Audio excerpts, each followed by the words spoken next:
Patuloy na nakikipag-ugnayan po ang Manila Electric Company o Meralco sa mga negosyante at yan ay para kumbinsin silang lumahok sa tinatawag na Interruptible Load Program o ILP. Sa ILP na yan, gagamit ang malalaking mga establishmento gaya ng mga mall, gaya ng mga pabrika ng sarili nilang mga generator para makabawas sa mataas na pangangailangan sa kuryente.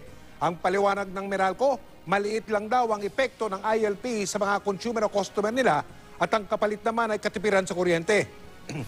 Bagamat naniniwala ang Philippine Chamber of Commerce and Industry o PCCI na hindi ito ang pangmatagalang solusyon sa problema natin sa kuryente, handa naman daw silang tumulong. Nagpayag na rin ang Makati Business Club na makikisa sila sa programa na yan. At the end of the day, ito nga ay isang voluntaryong programa. Ang Meralco naghahanap talaga ng kinakailangang paraang gawin para maibsan anuman yung maging pangyayari pagpasok ng susunod na taon, particularly dun sa summer months.